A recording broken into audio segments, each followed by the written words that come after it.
Hello, this is astrologer coach Sonja Francis, and today we're going to be talking about the upcoming new moon in 13.5 degrees of Libra, which will be exact on October 6th at 7:05 a.m. Eastern Time, New York time, and 12:05 p.m. London time on October 6th. Now, of course, for those of you who've watched my videos before, you know that the new moons are introverted times where we go within and we learn what we want to align ourselves with for the next 28 days for that lunar cycle. And with this new moon, because it's in harmony, loving, and balance-seeking Libra, this will likely be a win-win situation that we're looking for. We're looking for fair exchanges, for harmony within our relationships and within our general environment.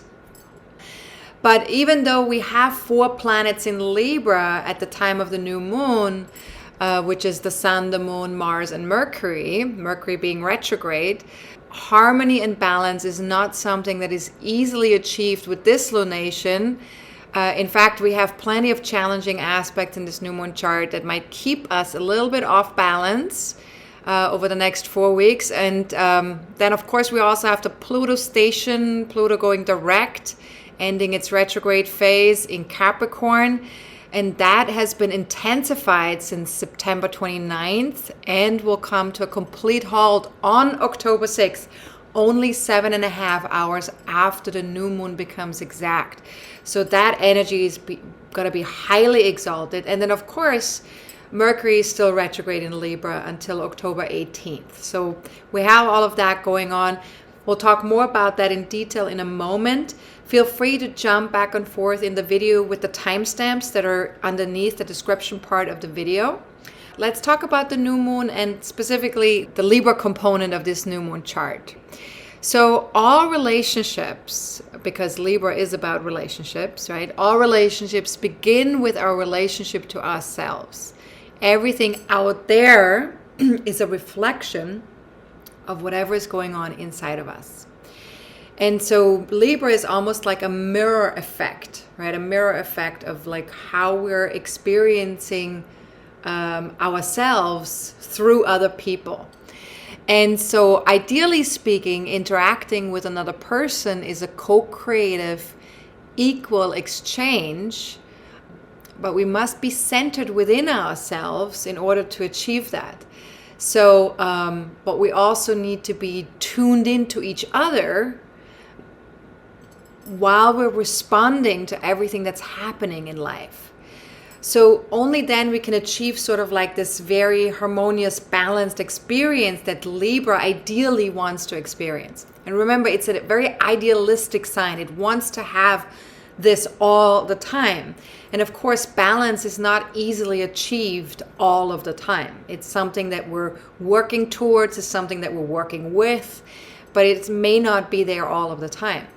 Now, here are some useful questions that you can ask yourself for this new moon cycle. What does an equal relationship look like? Where is the balancing point? And what comes up for me when I hear the phrase, the art of relationship? Now, for more details about the Libra energy and access to all of the coaching questions from this video in written form, feel free to read my article about the new moon in Libra. If you're not yet a member of my online community and would like to have access to that article and the full moon videos every month, feel free to check out the various levels of membership that are available on my website at astrologercoach.com. And if you're already a member, check your membership portal by signing into your account or my account and look for the My Content tab inside your account. And the new moon questions are available via the new moon in Libra article by October 1st, the latest, probably before then already. Now keep in mind that it is best to start working with the coaching questions that you will hear in this video after the new moon has already become exact. So after October 6th, all right? Now, I also want to say that the new moon is the best time to set powerful intentions, and we will talk about intention setting towards the end of the video and what is the best time for doing so. So stay tuned for that. But let's go back to the new moon chart and let's talk about some of the other planets and signs that are involved in this lunation. Now, Jupiter in Aquarius will start to feel more exalted by October 8th. So that's 2 days after the new moon becomes exact, because it will start to slow down, which we also call stationing, because it's going to get ready to end its 4-month retrograde phase.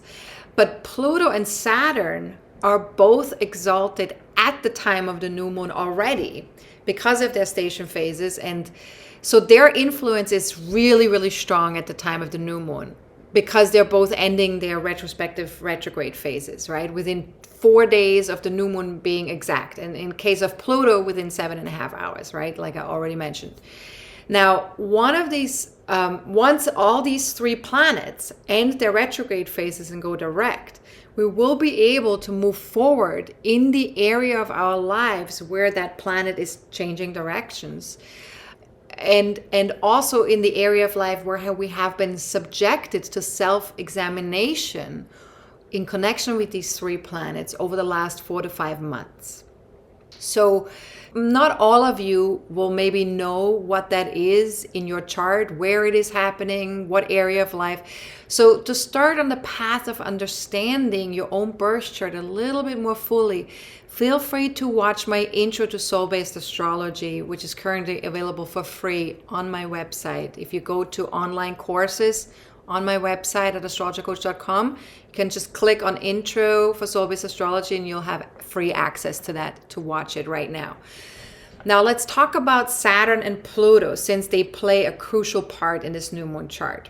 Saturn brings up a desire for focus on our various networks and communities, both in person and online, since Saturn is in Aquarius. And Pluto is urging us to build something solid, lasting, and emotionally empowering to us and future generations, because Pluto is in Capricorn. So ask yourself, with this Saturn in Aquarius, are there any rigid attitudes or limitations on my part that might be interfering with my ability to connect with other people, or with my tribe, or with groups of people, with a certain group of people? And what if I could stay true to myself while taking other people's needs and limitations into account? Or also their need for self-expression, or for them needing to be themselves. Now, we're also being asked to take a realistic and mature approach to our long-term aspirations, one that also feels emotionally empowering to us and is aligned with our soul purpose, which that's connected to Pluto. Now, ask yourself, is it time to live life in moderation? How could I best manage my frustrations or my obsessions that I experience currently in connection with my long-term goals, in connection with society? Where could I slow down for a moment and catch my breath? And how could I maintain a direct and courageous approach even if life puts up roadblocks or throws me some curveballs? And of course, we've experienced plenty of roadblocks and curveballs in the last couple of years. So it's just important to remember that roadblocks or curveballs are not there to harm us. They're there to challenge us to do better, to evolve, to experiment, to go beyond what we've known ourselves to be. So when you experience roadblocks or curveballs, try to stay open-hearted, try to stay open-minded as much as possible, and know that you can do this. Know that you are capable of overcoming whatever these roadblocks are, of overcoming whatever those curveballs are, because the only reason you're experiencing them is because you are being invited to overcome them. So you're ready. So we never get roadblocks or curveballs when we're not ready yet. We usually get them when we're ready to go to that next level, to jump up a notch on our evolutionary path. So just keep that in mind. And also with all these questions, please remember to either journal with them, to meditate with these questions, or to just use them as a way to align yourself with the current energies. And remember, this is an intuitive process. The questions are not there for you to have the answer or to have the best answer possible. The questions are there to really just guide you, to give you the essence of what's going on and to help you really align with that. Now, some more questions you can ask here is, what if I simply knew that I could handle whatever shows up? What if I just decided to bring maturity and self-responsibility to my passions and goals, no matter what? And what if I made a daily practice of tapping into the power of love from within? Because remember, our greatest power that lies within us is the power of our heart. It's the power of our knowing that we are powerful creators ourselves, that it's not the outside world that creates life for us, that it's us that creates life, and then the outside world adapts to that creation. So the power, it lies in the current moment. The power lies in our heart. The power lies in our being open-hearted, open-minded, being self-responsible. That's where our power lies. Now, since everyone is going through this, humanity is going through a tremendous transformational process at this time. And each one of us needs to take a look at how we personally want to contribute to that transformation in a meaningful way. And to remember that we do have the power to do so. Now here's the question. What if there was a way to honor my desire for a passionate, exciting new beginning on a personal level, while also expanding my perspectives around the longer game for society? And what if all this could also be combined with my quest for a socially responsible way of life? And what if that way of life could feel exciting and effortlessly sustainable for all of us? And I want you to remember that this is not an exercise in trying to convince other people on how to do it. This is really about self-responsibility. This is about taking a look at ourselves and seeing, where am I at within that collective experience? What am I doing? What am I not doing? In what ways am I empowering myself and others? In what ways am I not? So we really need to keep the focus on ourselves here. And I also want to mention quickly the webinar I recorded on September 17th, where we discussed the Pluto and Saturn station direct phases in much greater detail in Capricorn and Aquarius, and how that relates to our own birth charts. So if you want to kind of know where this is taking place in your own personal birth chart, click on the link below this video and add the Pluto and Saturn Station Direct webinar to your cart. And until October 10th, you can get a 20% discount for this 110-minute webinar. So just add discount code NOW for less, the number 4, NOW for less at checkout. And then also remember that current STAR members already received the MP4 video recording of this webinar. So please check your email if you are at that membership level already. Now, remember, Pluto is an emotional empowerment process. And if something is killing us slowly, we will surely become aware of it during a Pluto station. Because Pluto is the planet that wants us to let go of anything that's toxic or that's dying or that's keeping us from being less than passionate or less than super alive in our physical experience. Now, we also are more aware of how and when we give our power away to others during a Pluto station. So for example, we give our power away every time we make someone else responsible for how we feel or how we react in a situation, rather than focusing where we have control or influence and then doing what feels most empowering and nurturing to ourselves. Remember, we're not very good, often we're not very good at taking care of our own emotional body when we feel disempowered or when we feel a power struggle with somebody else or with a situation.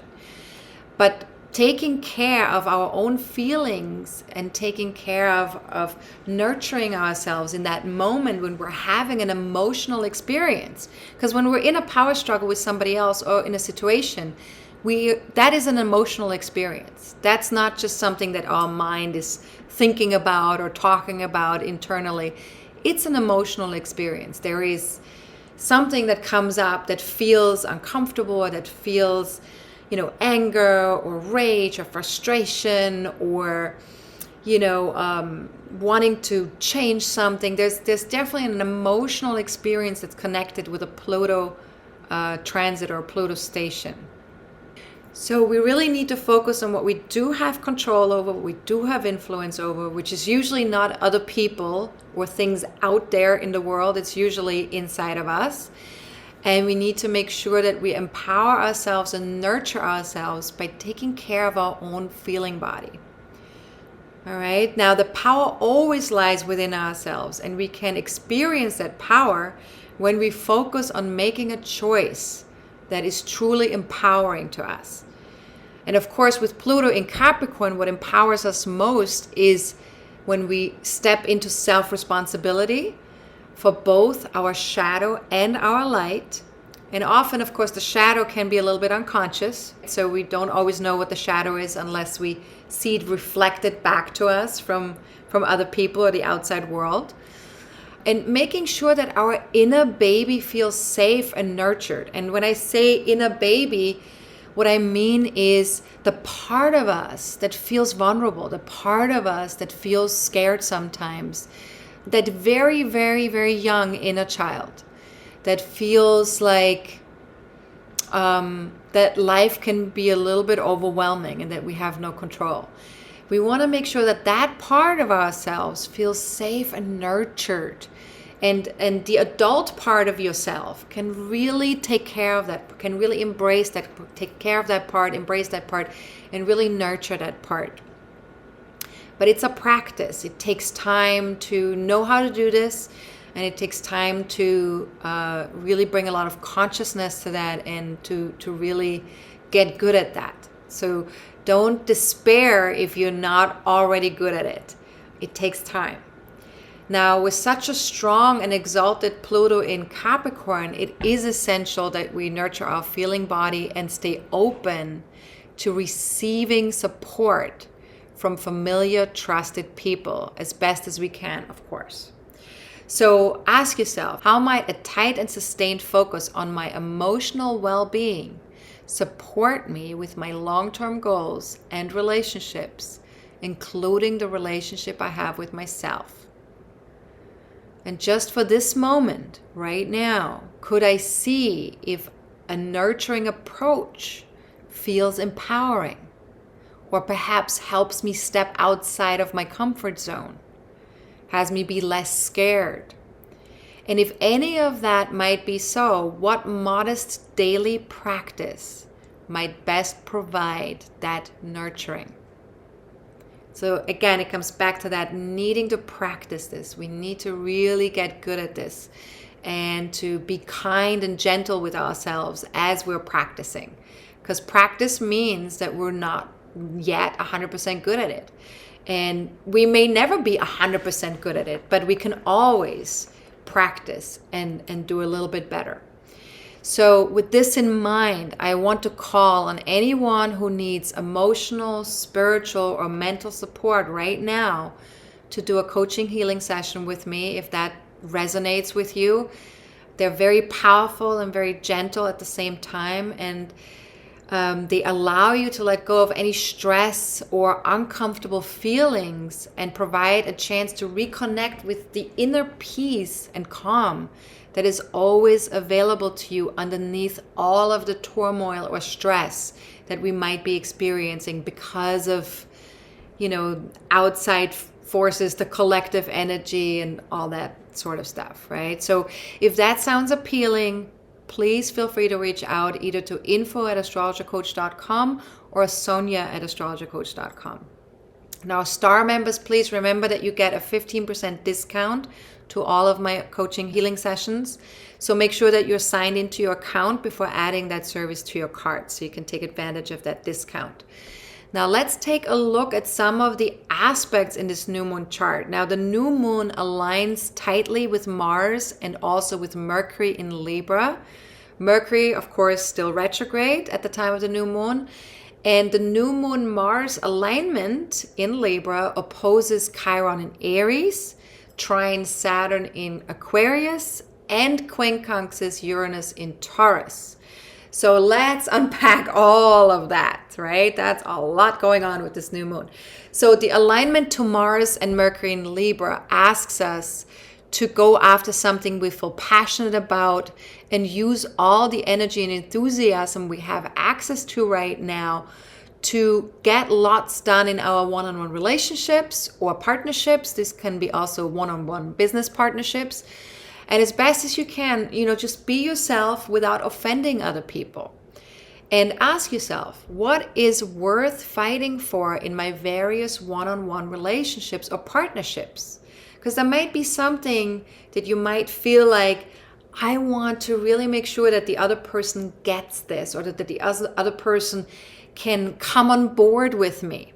And we don't want to fight with other people necessarily. We don't want to make them do something that they don't want to do. It's not about that, but it's really about, kind of like finding win-win. So what would a win-win look like? And how can I move towards that with other people?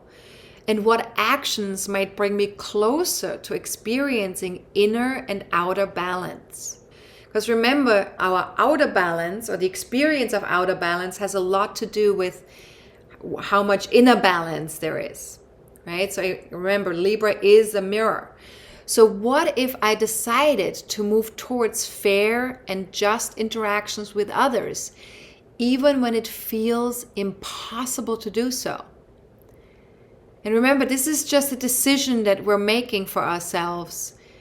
Are we choosing to move towards that? And it might not be perfect, right? It might not always be possible even. But can we just move towards fair and just as an intention, as a decision that we're making with other people? And with that intention, there could be a little bit more of an opening in that direction, or it could be a little bit more wiggle room that we can create because of that intention. So how might carefully listening to my intuitive self and others support me on that path? And this is a very, very powerful question that I want you to engage with as much as possible if you can. How might carefully listening to my intuitive self and others support me on that path? Because very often we forget that we already know all the answers. We don't have to really ask the question anyways. We already have all of the answers inside of us. But if we're not listening to that part of us that knows, that already knows, then all of the knowing doesn't help us. Because if we can't listen, listening is an art form. Listening is really something that has to be practiced, and it has to be consciously engaged with. Careful listening, very powerful.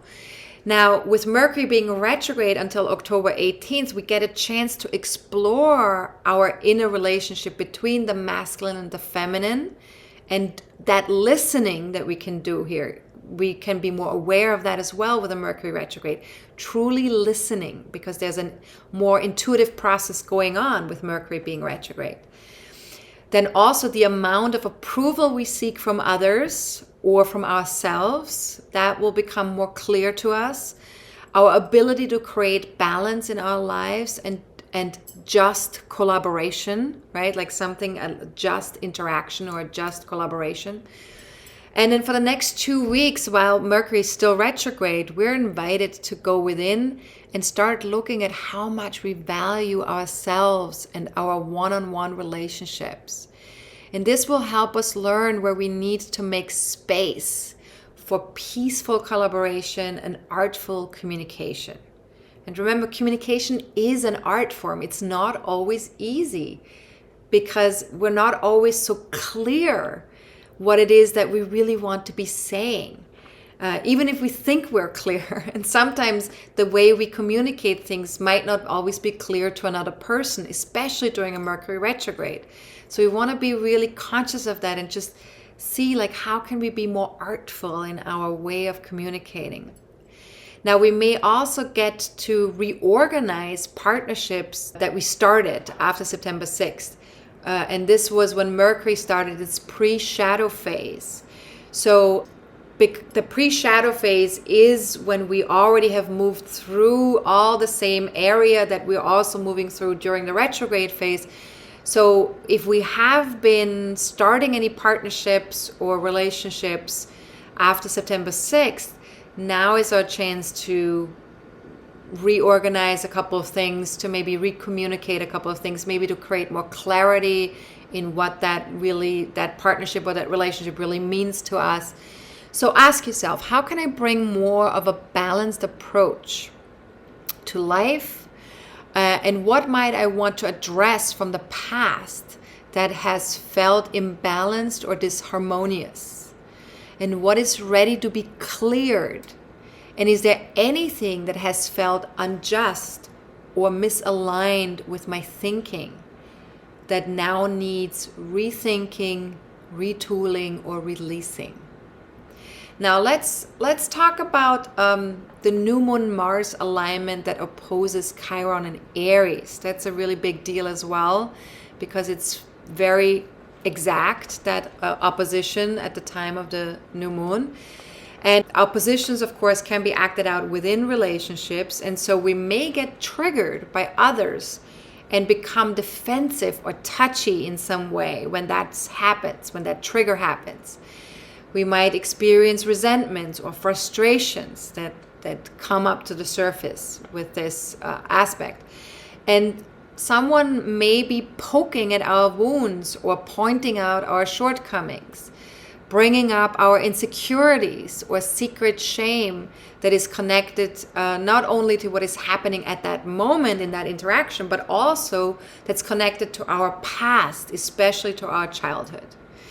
Now, if this happens, as best as you can, locate the original pain or wound and bring compassion and love and understanding and forgiveness to that part of yourself, that younger part of yourself.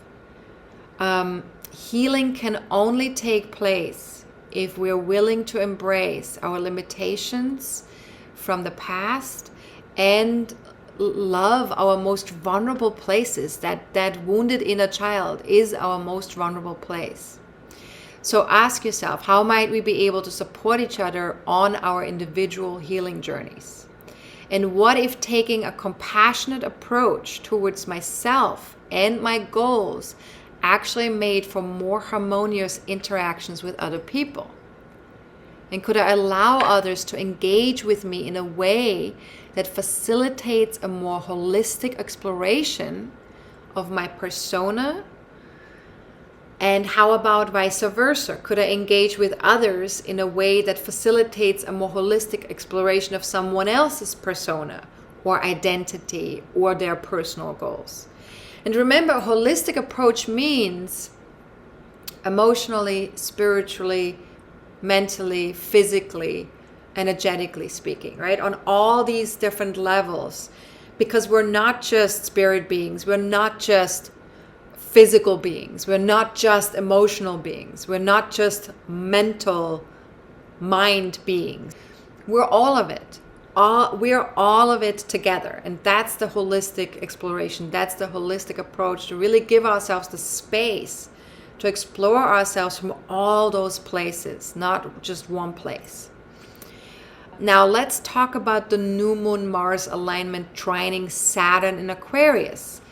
Here we are able to take responsibility for what is durable and sustainable in our communities and collaborations. Now, the connections we're making over the next 4 weeks are more likely to be for the long term.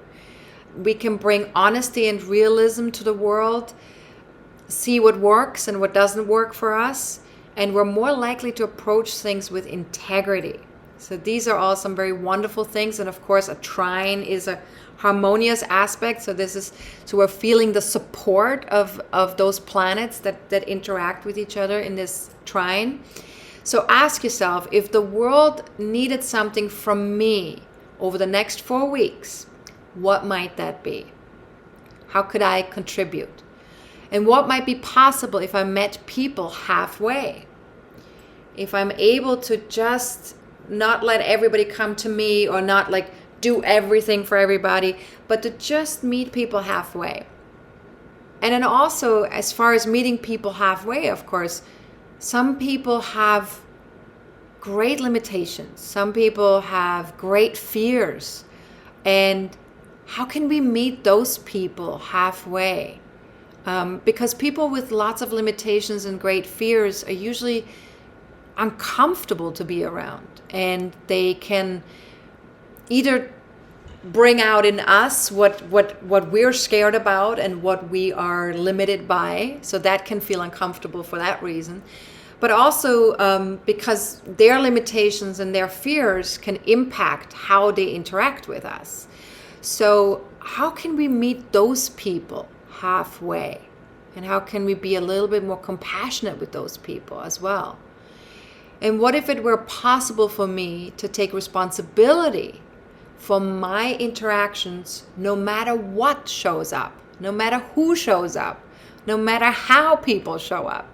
What if it was possible for me to take responsibility for my interactions, how I respond, how I react to something, how I engage personally, even when another person out there is not in the best place possible for whatever reason. Now, last but not least, let's talk about the new moon Mars alignment quincunx in Uranus in Taurus. And this aspect feels a little uncomfortable. This is the reason why we might not feel all that balance all the time, because it's an aspect that calls for flexibility, and we might feel some internal discomfort, right? It's a very internal aspect. So ask yourself, am I driven by personal resistance or rebellion, or by a desire to positively impact humanity? What am I driven by right now? And what might become possible if I could get 5% more comfortable with being uncomfortable? And this is a question that I ask quite often in these new moon or full moon videos, because right now, the way things are, we're in such a transformative place as a collective and as human beings, that whenever we're in a transition, in a transformational place, that can feel quite uncomfortable, because we're needing to let go of the old, but we haven't quite yet figured out the new. We haven't quite yet been able to step into the new. So we're in this in-between limbo of like, we're not anymore able to fully connect to the old because that's dissolving, or that needs to dissolve or needs to go. But yet the new is not quite certain and not quite present in our ability to deal with what the new is. So that feels uncomfortable, very uncomfortable. And I'm sure most of you have experienced that, when you move, for example, from one location to another, or when you move from one country to another, or when you are in a situation where you've broken up with someone, but you haven't yet found your own grounding within yourself, but being by yourself, or starting a new relationship. When we're in these transition phases, it feels very uncomfortable. And there's something in us often that doesn't like to be in transition, that doesn't like this transformative time. However, it's a very, very powerful time for us, because when we can get a little bit more comfortable with being uncomfortable, we can see how there's this beautiful unfolding that's taking place. There's this beautiful shifting that's taking place.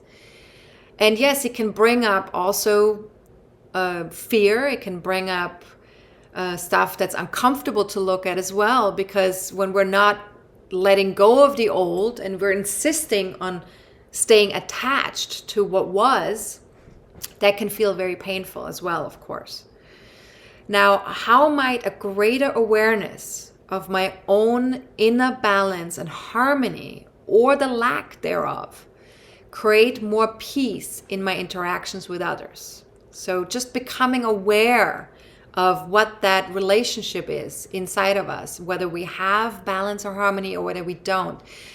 Being more aware of that, might that create more peace in my interactions with other people? And what if it led to me being more fully myself and brought others closer? And this is a very beautiful question right there. Now, Venus, which is the ruler of Libra, so this is a very important planet in this new moon chart, is at the time of the new moon in a late degree of Scorpio and makes a close alignment with the south node in an early degree of Sagittarius. Now, Venus in Scorpio asks us to find more meaningful and trust-filled connections to other people. And with the South Node in Sagittarius, we tend to get attached to our belief systems and the stories we tell ourselves about life, or that we have been telling ourselves about life. And so this might cause us to be a little bit self-righteous, perhaps even persecute people who differ in their point of view from our own. Now, because Venus is connected to our values and preferences, we are, with Venus connecting to the South Node, we are invited to take a look at our values and preferences with greater discernment or awareness. And as always, release anything that is toxic or self-destructive. So ask yourself, how can I best apply my wisdom in my trusted relationships at this time? And what stories am I telling myself about my intimate relationships or my financial collaborations? Because Scorpio, remember, Scorpio has to do with intimacy, but it also has to do with other people's resources. So financial collaborations usually have to do with other people's resources, how we connect to other people's money or shared money that we have with other people. Now, what would help me stay open-minded when it comes to values, my own and other people's values? And what if I were 5% more willing to incorporate new information that comes my way? And what difference might connecting and listening 5% more deeply make? 5% more deeply, right? This is Scorpio. We want to go deep. And how could I show my tolerance towards others, towards life itself? Might a teaspoon of faith support me at this time? So faith has to do with Sagittarius. We want to make sure that we trust and have faith in something bigger than ourselves. Now, Venus in Scorpio also sextiles Pluto in Capricorn, and this aspect brings an opportunity for deeper insights into our relationships and the social structures we want to transform. So ask yourself, what is my relationship to power? Do I distinguish between power that comes from within versus power that is connected to external components? And this is a very important question in the sense that we really want to check in with ourselves, like, where do I locate power inside of me? And where do I project power out into the world? Very important to be conscious of that and aware of that. And do I feel empowered in my chosen contributions to society and the world at large? Do I feel comfortable with the social structures that are currently in place and with the limitations they bring? Could it perhaps be useful to release any fears of scarcity and resulting distrust? remember, when we feel uncomfortable with the way things are, we often get scared. And often we're not aware that we're scared because we try to make it so much about what's outside of us that we neglect to recognize that there's something going on internally as well. So could it perhaps be useful to release any fears of scarcity and resulting distrust? And could I put my trust where it is worth putting? Remember, trust is so important in our lives to be able to stay open, to stay open-hearted, to stay open-minded. We need to be able to trust. But at the same time, we also need to be able to put our trust where it is worth putting. And to focus there, to focus on the things that we can trust, that we can be open-minded and open-hearted about. Now, as I mentioned already, Pluto is still stationing and therefore very exalted, and this can sometimes cause discomfort, or quite often, I should say. And rather than pushing into that discomfort and creating more of it, or pulling away from it to create more ease, we're being asked to simply be with it or hang out with it until the planet picks up speed again around October 21st. So remember, because Pluto is coming to a halt the same day as the new moon, it's basically not moving at all on the day of the new moon. Because of that, the discomfort is really in our face. Something's really in our face. And we're being asked to just be with that and hang out with it rather than trying to push into it or push away from it. And we will feel more ease around this after October 21st. And until then, until October 21st, really engage with what this discomfort is all about. Really engage with what is in your face and write it down, journal on it, process it. Be in process with it rather than trying to fight it, trying to change it. Be with it. And journaling can be a really powerful process for that. Now, to sum it all up for this new moon, life sometimes forces us into dark and difficult experiences. And then whenever that happens, we need to keep in mind that the gold in such experiences lies with how we evolve as a result. Because we always do. We do evolve.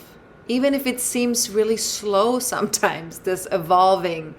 And of course, collectively, there's a much slower evolving than on an individual level.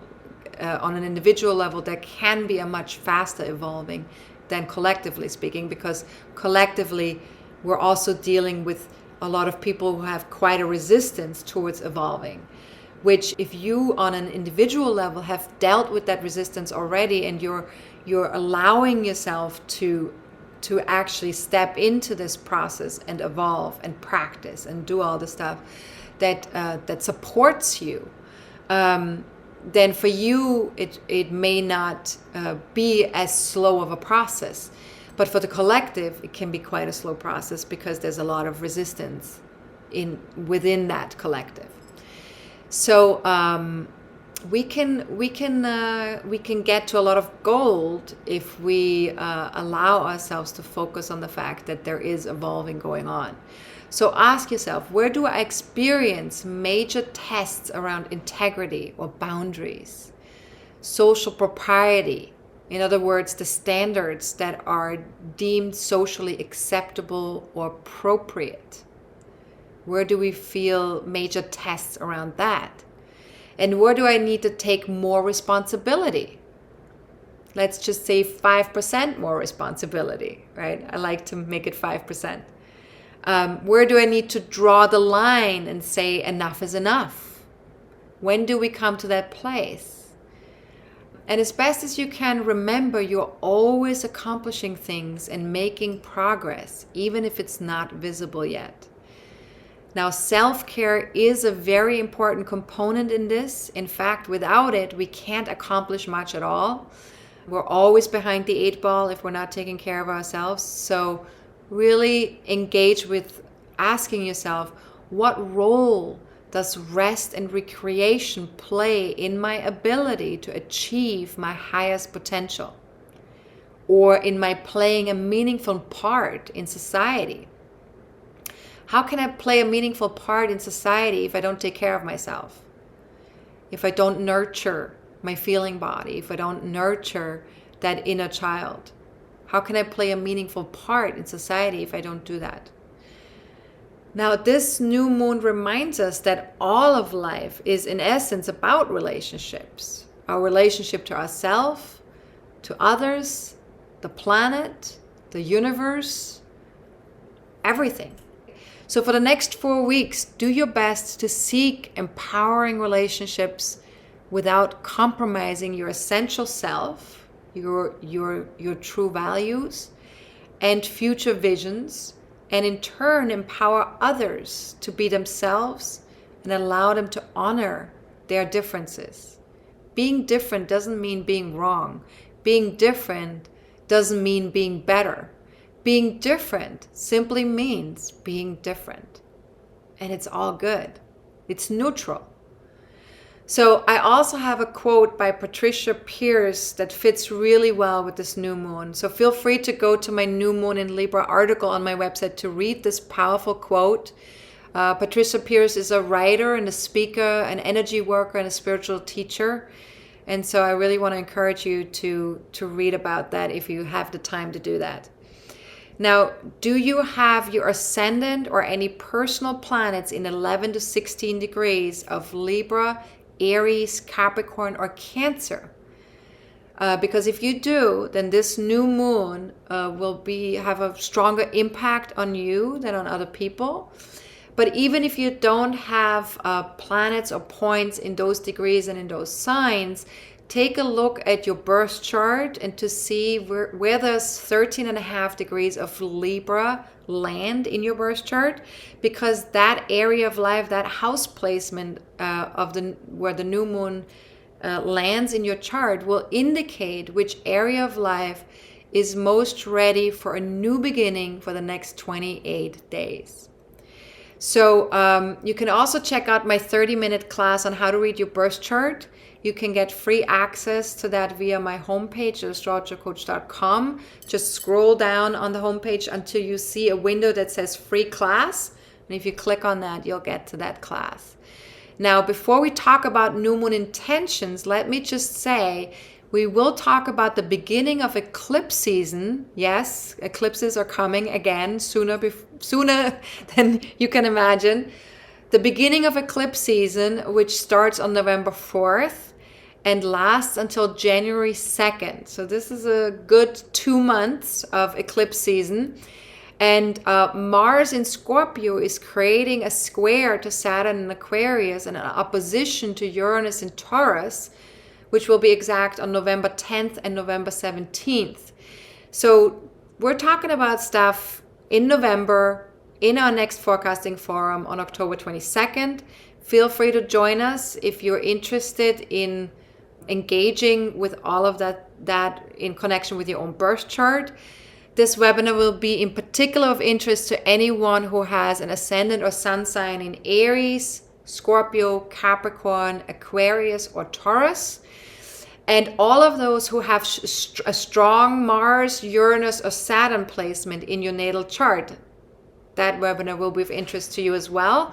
So feel free to join us or register for the MP4 video presentation of the live event. If October 22nd at 2 p.m. Eastern Time is not a good time for you, you can also get the webinar sent to you after the live event is over. And if you're not yet a star member of my online community, feel free to join us by registering for this month only. And to do so, you can click on the link below this video. There's also an early bird special that is available until October 19th at midnight, New York time. So take advantage of that if you're only joining this month. And last but definitely not least, we want to talk about setting new moon intentions. The new moon is the best time to set some powerful intentions for this month's moon cycle. And intentions are best done after the new moon becomes exact, not before. And also definitely not during the moon void of course phase. The moon void of course phase does not lend itself to setting intentions, because it is more of a introverted energy, the moon void of course, and a more introspective time. And so when we set intention, we want that to be something that goes more out into the world. That's something that we can manifest. So moon void, of course, is not the right time for that. So this month, the best and most potent time to set intentions would be any time between 7:05 a.m. on October 6th and 1:03 a.m. on October 7th, so right after midnight, or between 10:22 a.m. on October 7th and 7:05 a.m. on October 8th. So all of this is in the New York time zone, Eastern Daylight Savings Time, East Coast time. And if you live in a different time zone than that, I recommend that you either join our Facebook fan page or follow me on Twitter. I will be posting reminders on October 6th, 7th, and 8th to let you know when it is the most potent time to set your intentions. And if you need more information about setting intentions, click on the link below this video to see how to do that. I have an article on my website that talks about how to set intentions. And to sign up for my free monthly newsletter you can do that via my homepage at astrologercoach.com, or you can email us at info@astrologercoach.com and just write newsletter in the subject line.